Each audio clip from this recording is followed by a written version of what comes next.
Olá, seja bem-vindo a mais uma aula do curso Culto Cristão na Bíblia e na História. Eu sou o Reverendo Misael, quero falar contigo nesta ocasião sobre o culto que era oferecido a Deus no tabernáculo. Nós começamos com uma citação de Êxodo, capítulo 25, versículo 9, onde lemos o seguinte: segundo tudo o que eu te mostrar, para modelo do tabernáculo e para modelo de todos os seus móveis, assim mesmo o fareis. A gente vai perceber que essa é uma distinção do culto do tabernáculo. Nós vamos olhar para esse desenvolvimento de prescrições. Deus dá a Moisés diferentes prescrições para que ele prepare o tabernáculo, e também Deus entra em detalhes acerca do modo como o culto deveria ser oferecido a ele naquele lugar. O auge da adoração no período mosaico é este culto no tabernáculo. É lógico, a gente já viu nas aulas passadas, né, desde Gênesis, depois seguindo até a trilha ali dos patriarcas, né, desde a criação, queda e depois os patriarcas, nós temos o registro de vários acontecimentos, de diferentes instruções que foram dadas pertinentes ao culto a Deus. Isso muito antes da tenda sagrada. Mas é interessante isso, quando olhamos para aquele momento, já vemos o culto como uma resposta à revelação, vemos também a separação de um dia e um lugar, né, o chamado espaço sagrado para o culto. Entendemos também que o pecado gera a morte e, a partir daí, uma consciência do sacrifício de sangue para expiação e absolvição do pecador. Nós não sabemos ao certo como essa consciência se formou, como é que Deus se revelou naqueles momentos, mas o que a gente sabe é que isso tudo está aí, de certa forma, no livro de Gênesis, informando sobre Deus interagindo com o seu povo naquela ocasião. Na época de Moisés, algumas coisas são diferentes, né?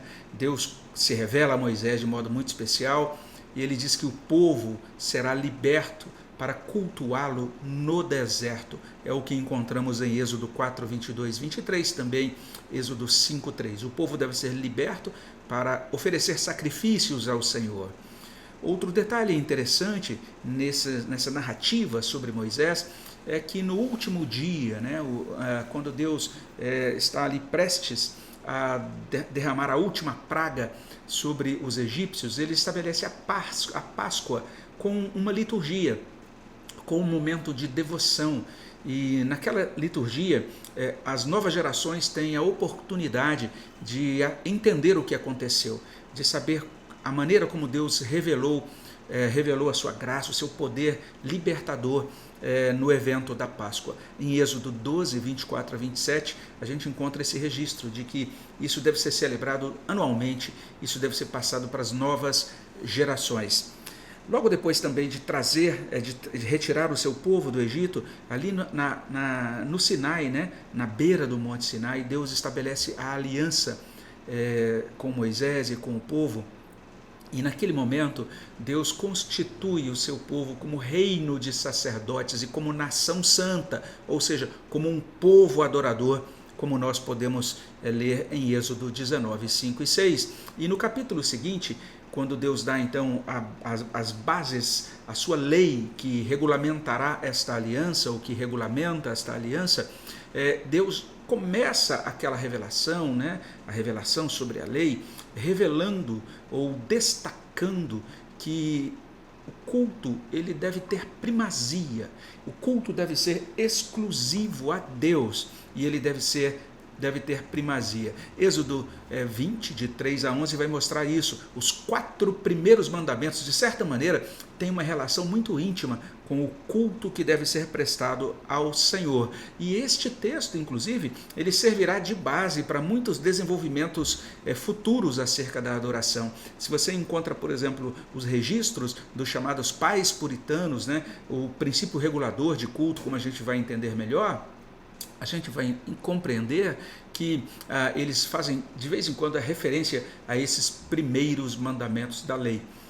Esta chamada para o culto também é ratificada na Shema, aquele texto de Deuteronômio 6,4, que começa dizendo: ouve Israel, o Senhor Deus é o único Senhor, e daí nós somos convocados a amar a esse Deus, mas é interessante que essa instrução ela segue dizendo que esta afirmação, esta informação sobre a unicidade de Deus, sobre a amabilidade de Deus, não é? Ela deve ser passada também para as novas gerações e ela deve se desdobrar em atos de culto sincero, culto ao único Deus, um abandono da idolatria e uma devoção litúrgica, uma devoção de adoração de coração ao verdadeiro e único Deus de Israel. E é nesse contexto que Deus institui o culto no tabernáculo. Com essa instituição, Deus inaugura aquilo que a gente chama de Era das Prescrições meticulosas sobre a adoração. Porque se você ler esse trecho a partir de Êxodo 25 e seguindo até 31:18 ou Êxodo 35:4 até 40:38, talvez você fique até um pouco assim meio assim se perguntando por que as coisas são assim, né? São dadas instruções pormenorizadas, por exemplo, olha, esse mobiliário deve ser preparado da seguinte maneira, ele deve ter as seguintes dimensões, ele deve ser construído com tal material, e vocês vão oferecer incenso, e o incenso deve ser constituído de tais ingredientes ou tais elementos, e você vai ver muito detalhamento de instrução. É interessante isso, Deus está mostrando aí que Ele, o Criador, é quem define o modo como Ele deve ser adorado. Ele é que diz: é assim que eu quero ser adorado. Sigam estas instruções. É a partir daí que a gente tem a base, né, para a ideia de um princípio regulador. A gente vai falar sobre princípio regulador na aula 13, mas eu acho que é algo que deve chamar a nossa atenção quando nós estudamos o culto no tabernáculo. Desde o início Deus já está dizendo: eu não sou adorado do jeito que vocês definem, não são vocês que definem o modo como me adoram. Não fiquem inventando moda, prestem atenção nas minhas instruções, sigam as minhas instruções, é assim que eu desejo ser adorado. Então isso deve realmente chamar a nossa atenção. A partir daí, a gente pode falar da singularidade do tabernáculo. Vamos entender vamos falar um pouquinho mais sobre o tabernáculo, compreendendo, né, o objeto em si, o que era o tabernáculo em si. O tabernáculo é a tenda sagrada que Deus mandou Moisés construir durante a peregrinação pelo deserto. Você pode conferir isso, como eu disse, desde Êxodo 25, mas Êxodo 25, 8 e 9, Levítico 26, 11 e 12, essas passagens todas nos informam sobre isso. Deus mesmo disse: Moisés, quero que você construa essa tenda, esse tabernáculo. E isso foi bem interessante, como eu disse, um avanço na revelação sobre o culto dentro das Sagradas Escrituras. O tabernáculo também representa um avanço da revelação divina sobre o culto, porque ele incorpora o altar. Como a gente mencionou antes, os patriarcas adoraram a Deus erigindo altares. Agora nós temos esta tenda, essa estrutura, na verdade, não apenas a tenda, mas toda uma estrutura em torno dela. E você encontra dentro dessa estrutura o altar. Você encontra no tabernáculo, conforme mostra essa figura, você tem ali uma cortina, um muro exterior, na verdade, feito com cortinas. A entrada que fica ao leste do tabernáculo, o santuário que fica ao oeste, sendo que a parte mais íntima desse santuário, que é chamada de Santo dos Santos, fica no extremo oeste. Logo que você entra naquele espaço, você já se defronta com o altar, onde as ofertas eram queimadas. Em seguida, o lavatório, o lavadouro, onde os sacerdotes purificavam as suas mãos, lavavam também os utensílios que eram utilizados nos sacrifícios. Em seguida você entra na tenda sagrada, que era constituída então dessas duas partes, sendo que na primeira parte você tem a menorá, o candelabro, a mesa dos pães da proposição, o altar do incenso, no chamado santo lugar, lugar santo. E no Santo dos Santos você tem a Arca da Aliança. É o próprio Tremper Longman III que diz: o tabernáculo substituiu o altar como o local primário em que Deus revelava a sua presença íntima para seu povo. Mais corretamente, o tabernáculo incorporou o altar, já que o altar sacrificial era um componente importante do complexo do tabernáculo. Então veja como Longman III chama, ele não fala apenas de uma tenda, mas de um complexo. Você viu agora há pouco que existia toda uma estrutura além da tenda em si. O Dr. Bloch afirma o seguinte, que as designações hebraicas para o tabernáculo refletem as suas funções. O tabernáculo é chamado de a casa do Senhor, em Êxodo 34, 26. Ele é chamado de seu templo, seu santuário, sua habitação, Êxodo 25, 8 e 9. E a última expressão, a ideia de habitação, reflete a santidade transcendente de Deus, ele chama Deus aí do nome dessa designação, Yahweh, e identifica o tabernáculo como espaço sagrado.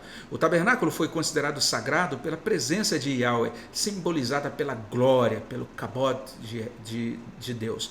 O tabernáculo também foi chamado de tenda da congregação, um termo que originalmente identificou uma tenda assentada fora do acampamento onde Moisés receberia instruções de Yahweh, e aplicada ao tabernáculo, essa expressão realçou o desejo de Deus de se encontrar com o seu povo. O tabernáculo também alude à criação original e à queda.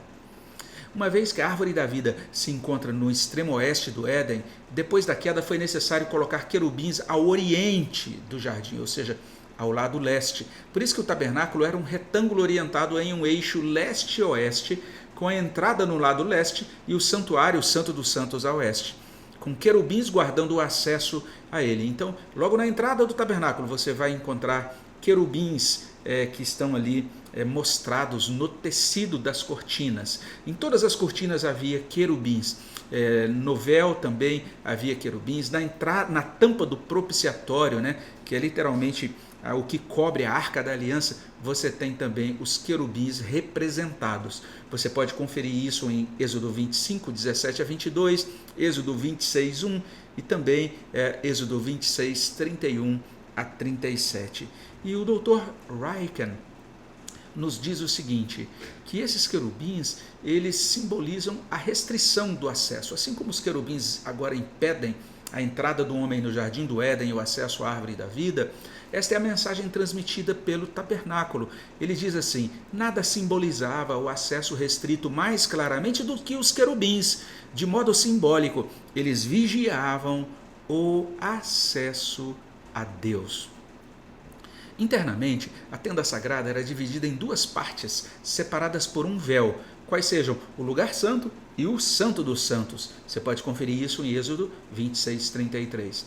Na primeira parte ficavam a mesa com os pães da proposição, o candelabro chamado de menorá e o altar de incenso, Êxodo 25, 23 a 30, Êxodo 27, 20 a 21, Êxodo 30, de 1 até 10.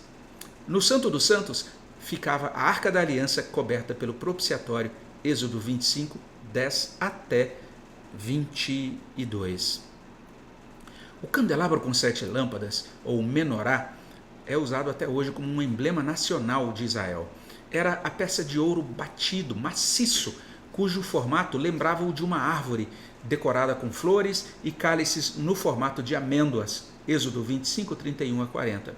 Como o tabernáculo não possuía janelas, ele servia para iluminar, era a única fonte de luz dentro do tabernáculo. Por isso, como diz o Dr. Phillips, o tabernáculo representava a presença iluminadora de Deus, especialmente sua autorrevelação que esclarece o homem e o conduz à salvação.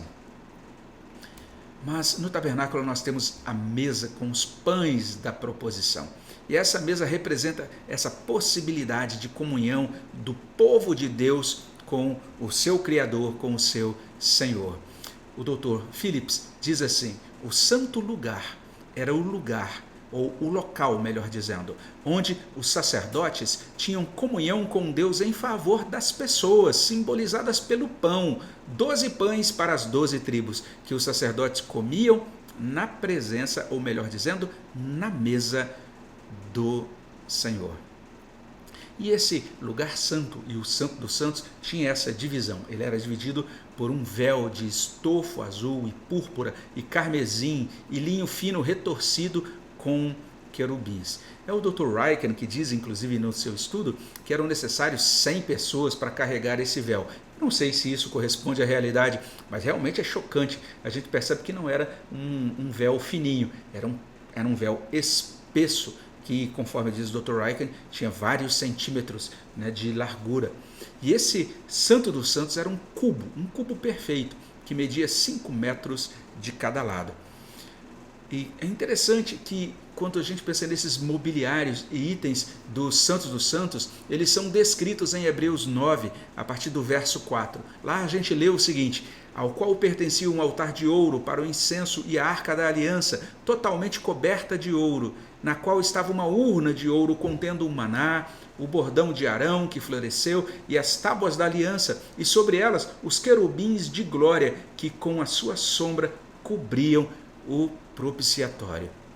E se você quiser conhecer um pouco mais sobre esses detalhes, especialmente sobre o altar de incenso, você pode verificar as passagens que constam aí em Êxodo 25, de 23 a 30, Êxodo 27, de 20 até 21, Êxodo 30, de 1 a 10. O altar de incenso estava ali à frente do véu. Ele possuía 4 chifres, provavelmente simbolizando a autoridade, e o incenso simbolizava as orações dos santos. Tem uma passagem muito tocante, Apocalipse capítulo 8, 3 e 4, mostra um anjo subindo à presença de Deus com um altar cheio de incenso, e o texto diz: esse incenso são as orações dos santos. E é interessante que toda a ação que transcorre a partir do céu, naquele texto, a partir desse ponto do relato em Apocalipse, mostra isso, que uma série de ações divinas será deflagrada como resposta às orações dos santos que chegaram à presença do Senhor. E no recôndito mais profundo do Santo dos Santos estava a Arca da Aliança, toda revestida de ouro, coberta por uma tampa denominada propiciatório. Sobre esta tampa havia 2 querubins de ouro com os rostos voltados para baixo, com as pontas de suas asas tocando uma na outra, como você pode conferir em Êxodo 25, de 10 até 22. Chama a atenção o seguinte: apesar de construído com materiais muito nobres e riquíssimos até, mas o tabernáculo pode ser considerado simples quando comparado com os templos edificados por Salomão e Herodes. E além disso, ele tinha essa característica, né? Ele era móvel, como a gente lê em Números 9, de 15 a 23, ele era levado com o povo, onde quer que a glória de Deus apontava, né? Porque naquela época o povo era conduzido pelo Senhor no deserto, e durante o dia a presença do Senhor no meio do povo era mostrada por meio de uma nuvem, e à noite uma coluna de fogo. E quando aquela coluna ou aquela nuvem se moviam, era sinal: está na hora de agora montar acampamento, ou desmontar o acampamento, melhor dizendo, desmontar o tabernáculo e vamos seguir numa outra direção. E o tabernáculo seguia junto com o povo. Vamos agora entender como era o serviço, como se dava o serviço no tabernáculo. Nós vamos compreender como era o ministério realizado ali.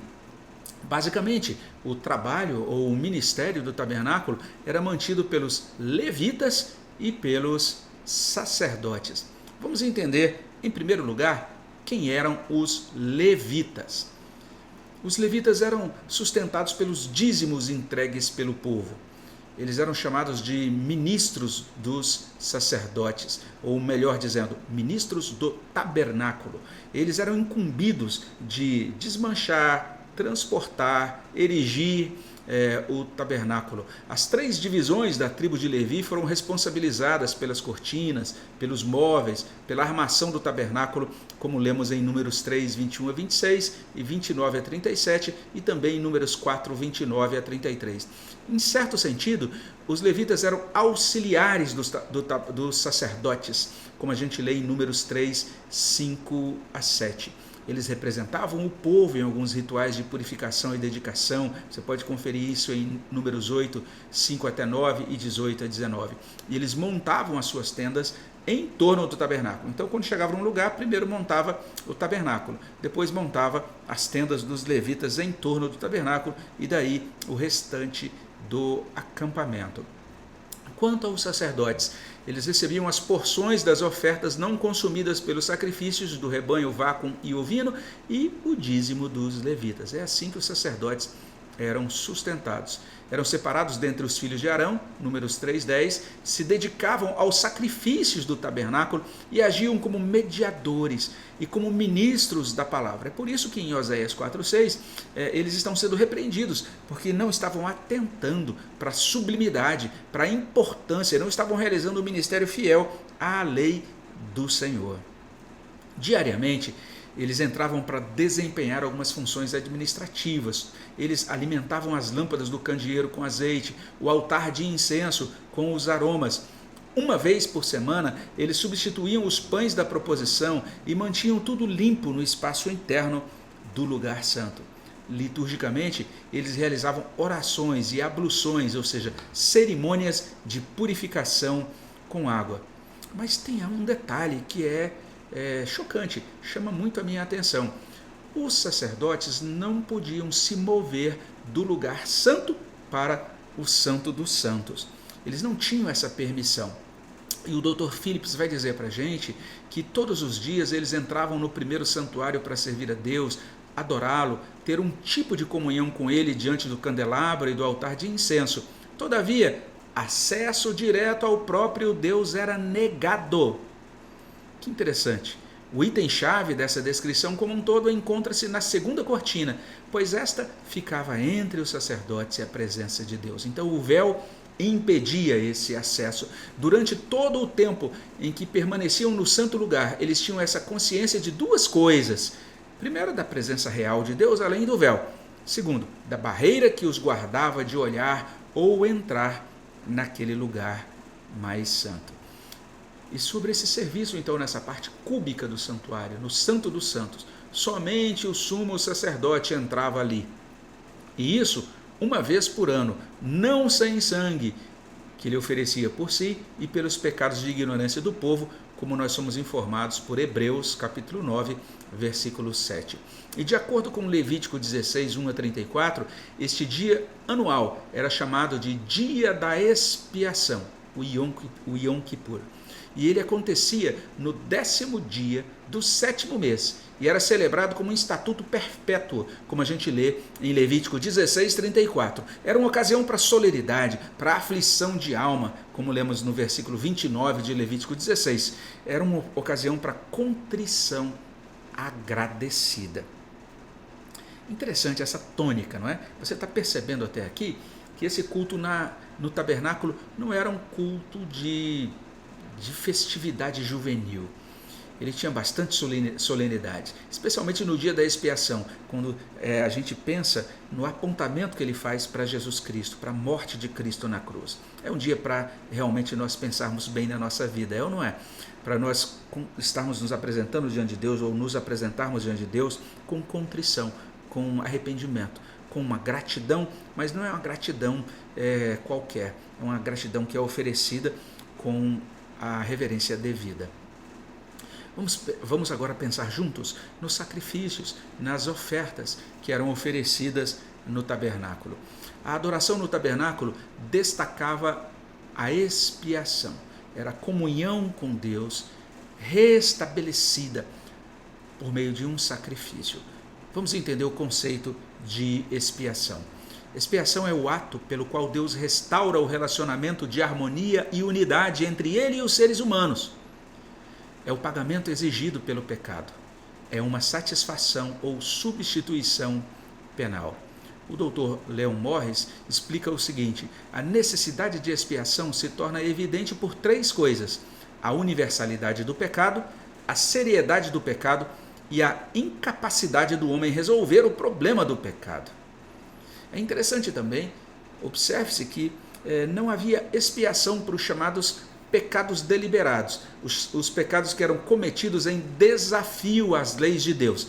Confira depois Números 15, 30 e 31. Nesta passagem, esses pecados são chamados de pecados de punho erguido. É aquele pecado que você comete dizendo assim: olha Deus, vou fazer isso mesmo, eu sei o que o Senhor está dizendo para mim, mas vou fazer do meu jeito. Não havia expiação para esses pecados. Isso deve nos fazer pensar, é ou não é? Os animais sacrificados substituíam o pecador. Eles recebiam sobre si o castigo devido pela transgressão do pecador que apresentava aquele animal ao sacerdote. E no livro de Levítico, os primeiros 7 capítulos, você vai encontrar os detalhes de como devia ser essa punição substitutiva, bem como as demais ofertas. Vamos ver rapidamente as ofertas e sacrifícios que eram oferecidos no culto do tabernáculo. Em primeiro lugar, o holocausto. O holocausto era de aroma agradável, como vemos em Levítico 1, especialmente nos versos 3 a 5.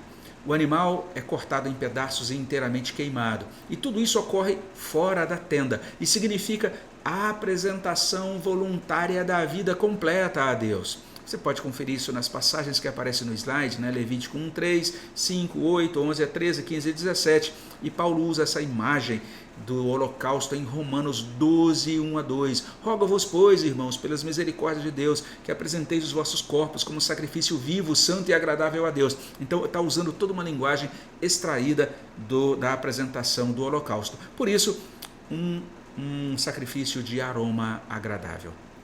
Além dele, as ofertas de manjares. A oferta de manjares também é de aroma agradável, ela representa a gratidão pelo sustento, está lá em Levítico 2. Oferece-se flor de farinha, ou seja, a melhor farinha, bolos assados sem fermento ou mel, Levítico 2, 1, 2, 4, 11 e 12. Sal e azeite são colocados sobre os elementos, Levítico 2, 6, 7 e 13. E uma porção memorial é queimada e o restante pertence ao sacerdote, como lemos em Levítico 2, de 9 até 10. Também temos os sacrifícios pacíficos, de aroma agradável. Ele representa a comunhão decorrente da propiciação, Levítico capítulo 3. Um bovino, ovino ou caprino é morto, o seu sangue é aspergido sobre o altar, Levítico 3, 1 a 2. Parte do animal é queimada, versos 3 a 5, a única oferta é a única oferta que o adorador pode comer. Por que é chamado de aroma agradável? Está falando de comunhão restabelecida pela propiciação. Isso é agradável a Deus, Ele se agrada de ter comunhão conosco por meio da obra que Jesus Cristo realiza em nosso favor. Temos a oferta pelo pecado. Essa oferta é a expiação pelos pecados cometidos por ignorância, fraqueza ou inconstância. Ela não é de aroma agradável, porque aponta para a morte de Cristo sob a ira de Deus. Levítico 4:1 até 5:13, e você pode conferir isso em Mateus 27:46, Gálatas 3:13. Um novilho é imolado, o seu sangue é colocado nos chifres do altar do incenso, derramado à base do altar do holocausto e aspergido 7 vezes diante do véu do santuário. Em seguida, a sua carcaça é queimada fora do acampamento, e Hebreus 13, 10 a 13 utiliza isso para mostrar que assim como essa oferta era queimada fora do acampamento, Cristo também foi oferecido fora do acampamento, no sentido de que ele foi crucificado fora dos limites da cidade de Jerusalém. Por fim, a oferta pela culpa. Expiação pelos pecados de usurpação, inconscientes e contra o próximo. Não é de aroma agradável pela mesma razão da oferta anterior, Levítico 5, 14 até 6, 7. Além da imolação de um carneiro sem defeito, exige-se a restituição com acréscimo de 20%. Então, se você prejudica o seu próximo, se você dá prejuízo ao seu próximo, você tem que restituir com acréscimo de 20%. Trata-se da expiação pelos pecados de usurpação das coisas sagradas. Por exemplo, quando alguém deixava de pagar o dízimo, ou comia partes do sacrifício que deviam ser destinadas aos sacerdotes, ou deixava de resgatar um primogênito, como lemos nos versos 15 e 16. E também pelos pecados inconscientes e de ofensa contra o próximo, os atos de desonestidade, versos 2 a 5. Com esta oferta, nós estamos sendo informados disso, que Deus ele observa a nossa vida e ele requer retidão nos pequenos detalhes. Depois de tudo isso, vamos ver algumas limitações e vamos ver também a relevância desse culto no tabernáculo.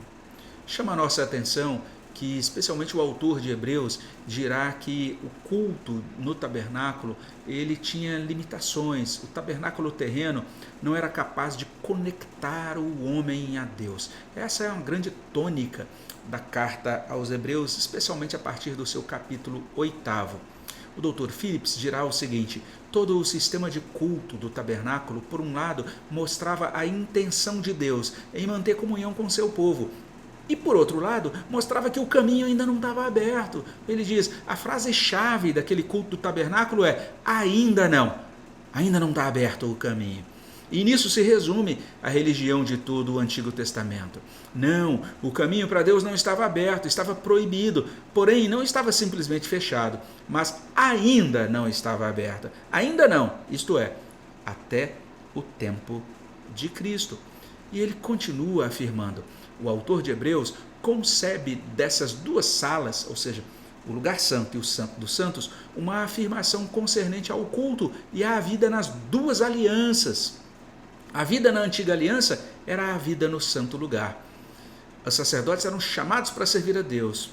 Eles não o conheciam diretamente. Não podiam conhecê-lo desta forma por causa dos seus pecados que, embora cobertos temporariamente, ainda não estavam removidos. Cristo ainda não tinha vindo, não tinha realizado a remoção dos pecados. Ano após ano, o sumo sacerdote levava o sangue sacrificial perante Deus, e assim o povo não se encontrava completamente rejeitado. Contudo, não podiam e não habitavam diretamente na presença de Deus. Prestou atenção na diferença entre a condição do cristão hoje e a condição daqueles que cultuavam a Deus no tabernáculo e na antiga dispensação?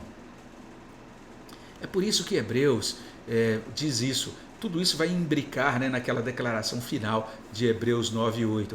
Ou seja, ele vai dizer, o caminho do santo lugar não se manifestou enquanto o primeiro tabernáculo continua erguido. Isso quer dizer que enquanto os leitores, Hebreus está se dirigindo a seu público e dizendo, enquanto vocês estiverem apegados ao primeiro tabernáculo ou às coisas do Antigo Testamento, a esse modo de culto do Antigo Testamento, vocês não terão acesso ao santo lugar. Ele está convencendo, ou tentando convencer os seus leitores a se desapegarem do templo de Jerusalém, que tinha uma linha de ofício, de sacrifícios, que de certa maneira reproduzia ou replicava com determinadas diferenças o culto oferecido no tabernáculo. E a gente vai falar também sobre o culto no templo na próxima aula. Mas voltando a Hebreus, ele está dizendo, isso era insuficiente. Você precisa deixar de apegar-se ao primeiro tabernáculo. Bem interessante o argumento do autor de Hebreus. Trocando em miúdos, na era cristã, no que diz respeito à sua forma, o culto no tabernáculo tornou-se obsoleto, porque as cerimônias em si mesmas são ineficazes para aperfeiçoar aquele que presta culto. Hebreus 9, 9 e 10. Esse culto no tabernáculo é sombra, é figura das coisas celestes, Hebreus 8, 5. E a tenda mosaica é chamada de primeiro tabernáculo, indicando que existe um segundo, que é o tabernáculo celestial. Cristo penetrou nesse tabernáculo celestial para oferecer o seu próprio sangue ao Pai. Foi o sacrifício satisfatório e suficiente, apresentado pelo sumo sacerdote perfeito, como lemos em Hebreus 9, 6 a 8, 11, 23, 24. E você pode conferir passagens que também são correlatas, Apocalipse 7, 15, 8, 3 e 4, 11, 19, 14, 15 e 17, 15, 5, 6 e 8, 16, 1 e 17. Ademais, a gente precisa perceber o seguinte, há um sentido em que o próprio Jesus é o tabernáculo de Deus, como explica Ryken. Olha o que ele diz, um dos versículos mais importantes para entender o tabernáculo está no Evangelho de João. E o Verbo se fez carne e habitou entre nós, cheio de graça e de verdade, e vimos a sua glória, glória como do unigênito do Pai. João capítulo 1, verso 14.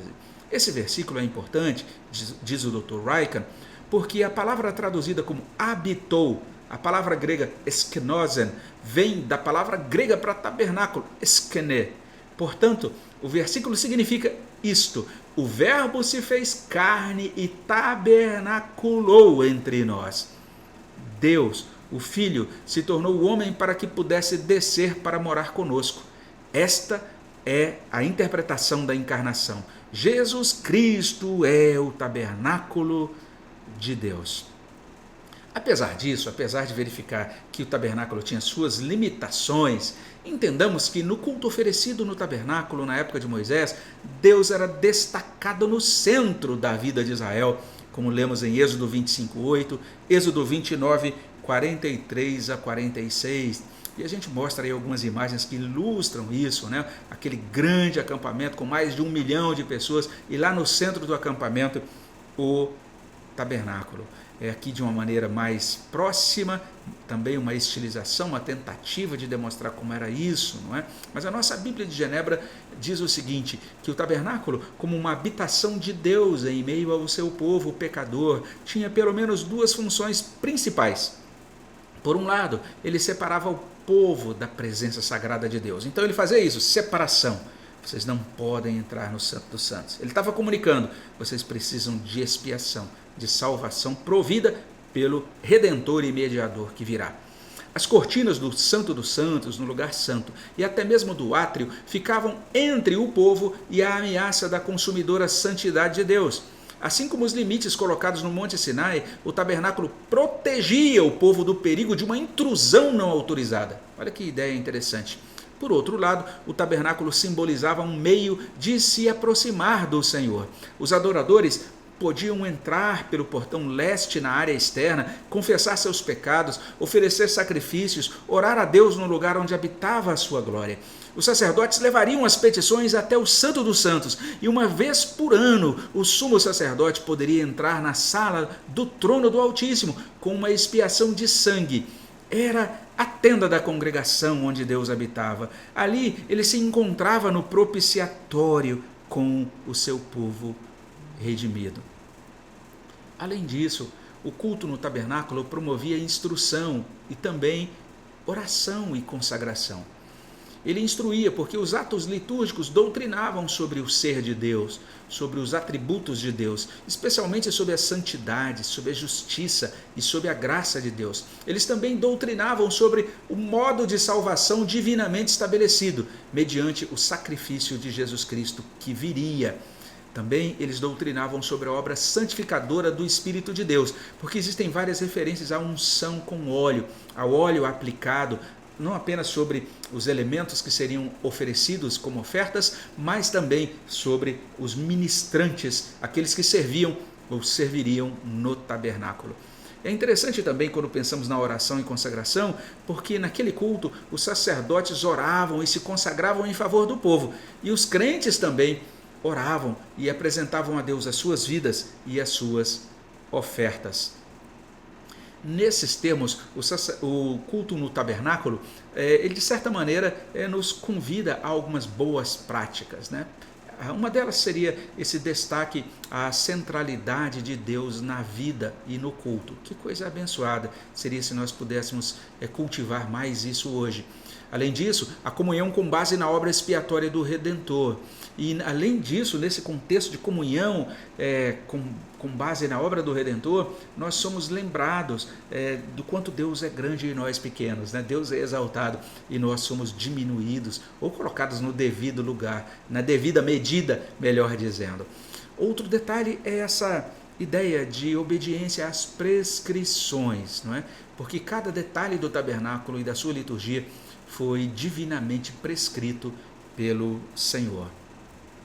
Pensando nisso, nós podíamos dizer que o culto contemporâneo deve enfatizar o Calvário, a expiação, e a partir daí as implicações disso, né? O chamado ao arrependimento, a confissão, a declaração do perdão dos pecados, esse reconhecimento também de Deus como Criador, Redentor e Consumador, a resposta do crente com gratidão, com consagração. E uma vez que há um santuário celestial, como diz Hebreus, né? Uma vez que o tabernáculo de Moisés é apenas o primeiro tabernáculo, existe um outro que é celestial, o culto prestado pela igreja deve buscar espelhar o culto perfeito a Deus no céu. Dito isso, a gente pode começar a concluir a aula 6. Percebamos que o culto no tabernáculo nos auxilia a corrigir algumas ideias bem equivocadas, né? Se nós somos inclinados à sofisticação, o tabernáculo nos aponta a simplicidade.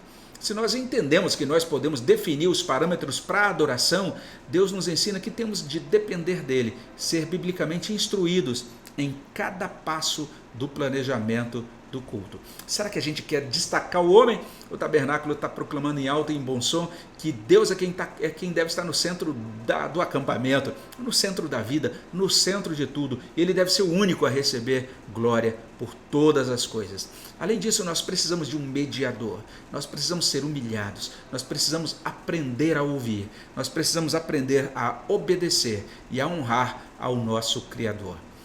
Outro detalhe, essa vinda, né, o adorador chegando-se ao tabernáculo com uma oferta nas mãos.